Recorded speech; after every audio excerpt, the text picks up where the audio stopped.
last one, my mistake, is compound interest. Okay, whenever we talk about compound interest, okay, it's the same thing as exponential growth, but here, so the P is just your principal, not Dr. Adams, but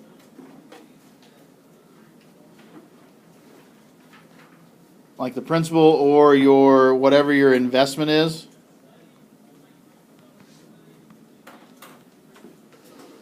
Okay, that's your P. Your R is still your rate. Okay, again, change to a decimal.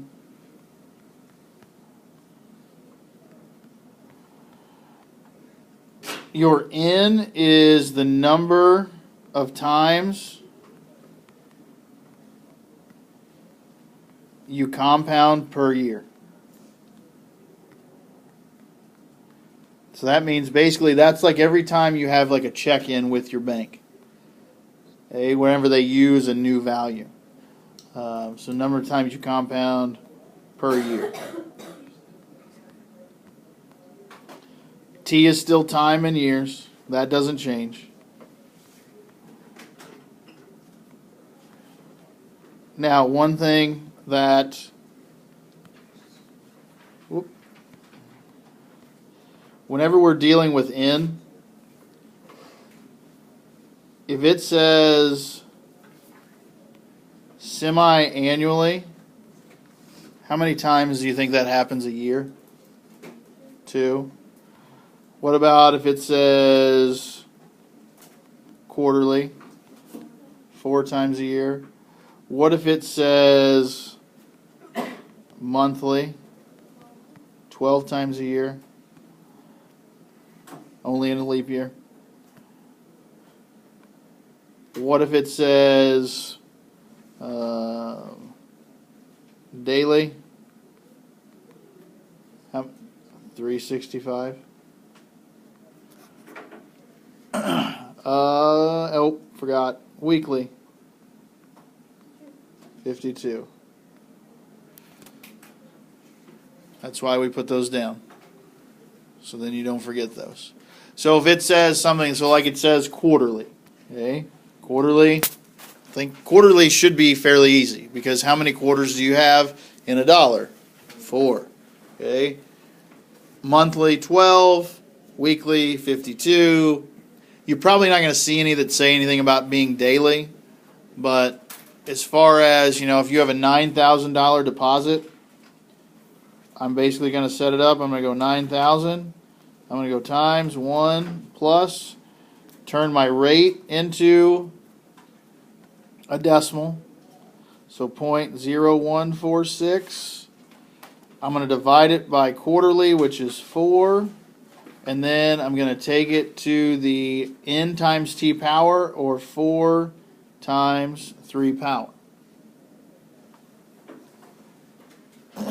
Now, here's what I would suggest whenever the order in which you do everything.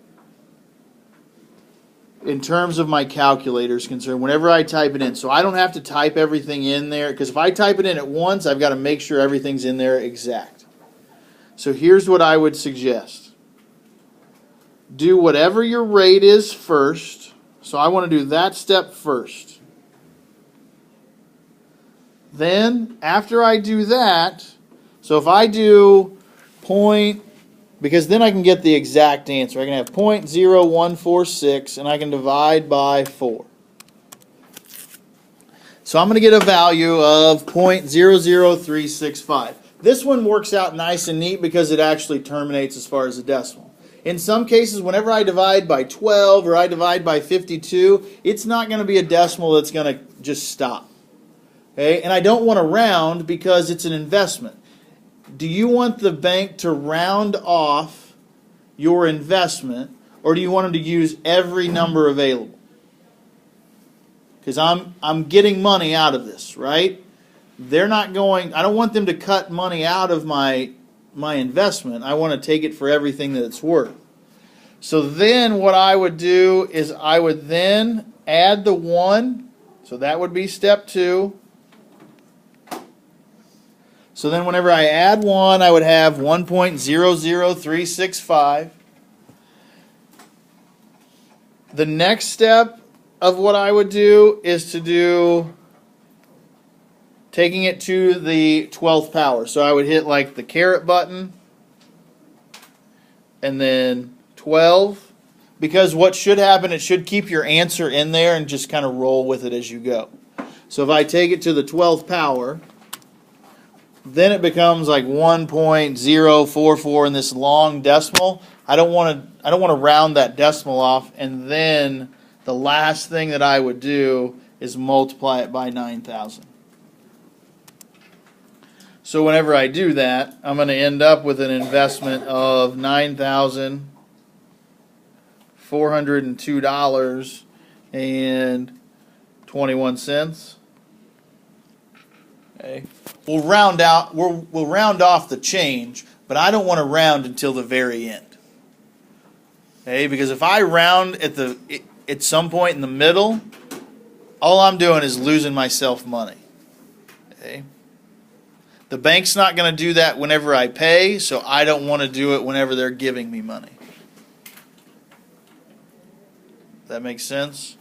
The one thing I would make sure that you have written down is the part here for N, as far as, especially when you already have the formula in your notes, but making sure that you know what semi-annually is, quarterly, monthly, weekly, daily, so on and so forth.